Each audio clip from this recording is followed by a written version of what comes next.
Gilles Verdez a été choqué, je crois, pour ce que... Bien sûr, il faudrait le double de gens à France Travail. C'est plutôt une bonne nouvelle, hein, si Gilles Verdez est choqué, sachez-le. Non, mais ces gens sont admirables. Quand on va à France Travail, vous expliquez qu'ils ne permettent pas... Vous êtes déjà allé à France Travail ? De retrouver, bien sûr, il va retourner très vite. Quelle année vous étiez au chômage ? Bien sûr, bien sûr. En quelle année vous étiez au chômage ? Pardon ? En quelle année vous étiez au chômage ? J'ai été, quand France Soir a été... En quelle année ?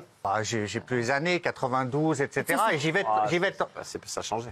Mais j'y vais de temps en temps à France Travail. Prendre un café par plaisir. J'y vais. Ouais, excusez-moi, mais je suis en accusation alors que je loue leur travail admirable. J'ai assisté à des scènes à France Travail où le personnel est insulté par des gens qui comprennent rien à leur dossier. Jamais vu un membre du personnel péter les plombs. J'ai vu des gens qui sont indemnisés grâce à France Travail. Pour moi, c'est une institution qui fait la fierté de la France et la manière dont vous la remettez en question, ça m'a choqué. Mais vous pouvez rire, mais moi j'ai été choqué parce que ces 54 000 personnes sont admirables. Alors moi, ce qui me fait pas rire, c'est que ces gens de France Travail ne sont pas payés par vous, Gilles Verdez, mais par tous les Français. Sur tous nos salaires, c'est 4% de nos salaires qui partent à France Travail. C'est-à-dire qu'une personne au SMIC, c'est 2 restaurants qu'elle ne fera pas avec son mari ou avec sa femme pour financer France Travail. Et quel est le problème aujourd'hui ?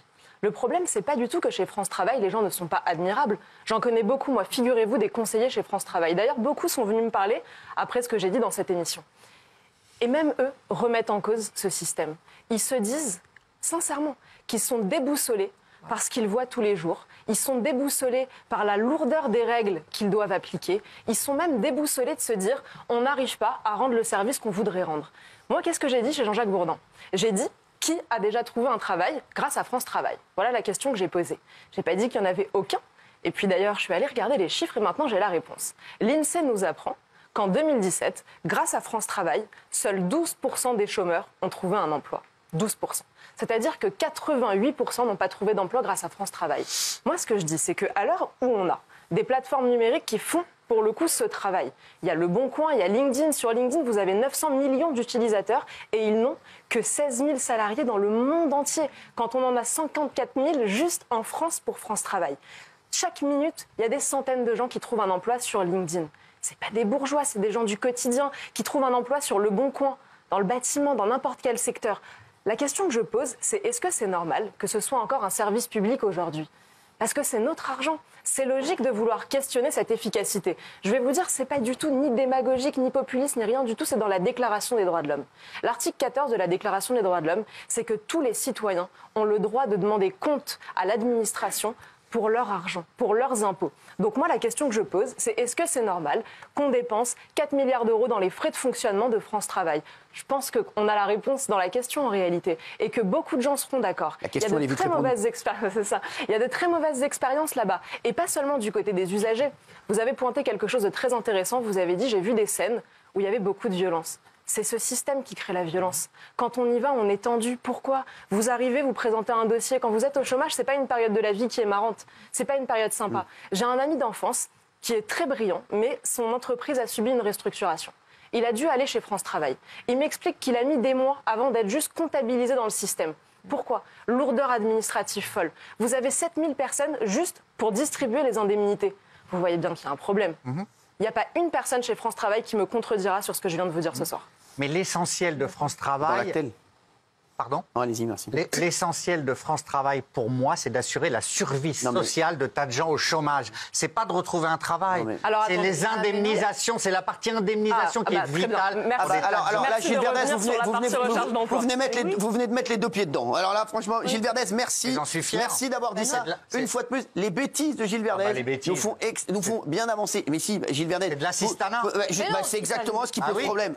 Sarah Knafo, s'il vous plaît. Bon, déjà, merci, Monsieur Verdez, de me donner raison sur la partie recherche d'emploi. C'était le premier sujet, c'est celui que je pointais en comparant à LinkedIn. Le deuxième sujet, c'est l'indemnisation. Là, je vous dis, c'est 7000 personnes chez France Travail qui sont chargées de distribuer les indemnisations.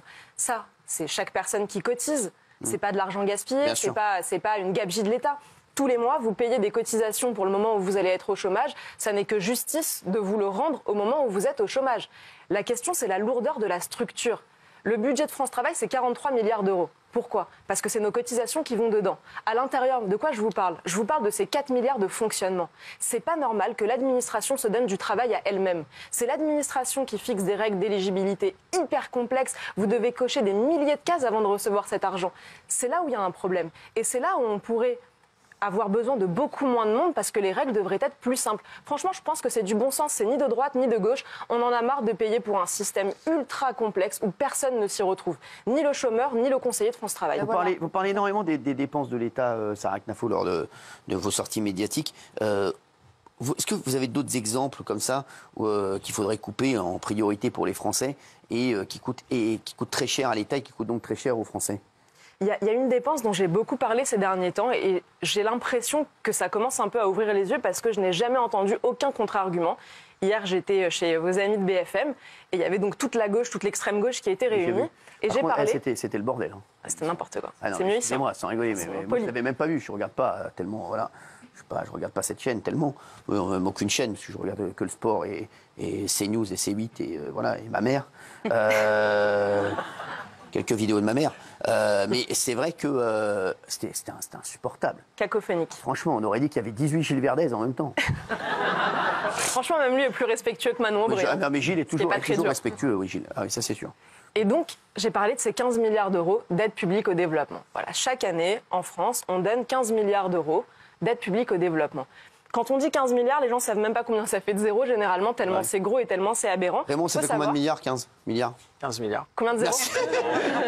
Combien de zéros? Efficace. Non, après, je peux le faire avec la calculette. Mais... Non, je sais. Regardez, non, mais c'est vrai, il a raison, même moi, je peux te le dire comme ça. C'est 9 zéros. Si on rapporte à des choses qu'on connaît, il faut imaginer qu'un iPhone, dernier cri, ça coûte 1 500 €. Ouais. Si je vous dis, Gilles Verdez, combien d'iPhone avec 15 milliards d'euros?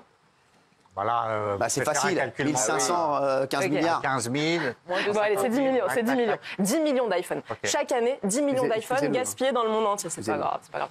Calcul mental, c'est pas grave. C'est 10 millions d'iPhone tous les ans, comme ça, qu'on donne à des pays étrangers. Moi, je vais vous dire, dans la vie, je suis très généreuse. Vraiment très généreuse. J'adore inviter mes amis au restaurant, tout payer, etc. Vraiment, j'aime beaucoup. Hein. Mais le problème, c'est que la générosité de l'État, elle se fait pas avec l'argent de l'État, elle se fait avec votre argent. À tous, l'argent de tous les gens qui nous regardent, qui triment toute la journée, pour aller donner de l'argent à qui à la fin? Au Mozambique, au Sénégal, à l'Algérie, et la chose la plus aberrante à mes yeux, à la Chine. On donne 130 millions d'euros à la Chine, c'est la deuxième puissance économique du monde. Ouais. On l'aide à se développer, on est fantastique. Parce que nous, on est Crésus. On a tellement d'argent, on roule sur l'or. Alors on le gaspille comme ça, on le donne au monde entier. Et ce qui est fou en réalité, c'est que dans le même temps, ici à Paris, on fait des appels aux dons pour financer des scanners à l'hôpital Georges Pompidou. C'est ça qui est fou. Je regarde par exemple, on va former le personnel soignant aux Comores. Et nous, on manque de personnel soignant qualifié. On va former des magistrats en Afrique. Et nous, on manque de magistrats. C'est pas aberrant?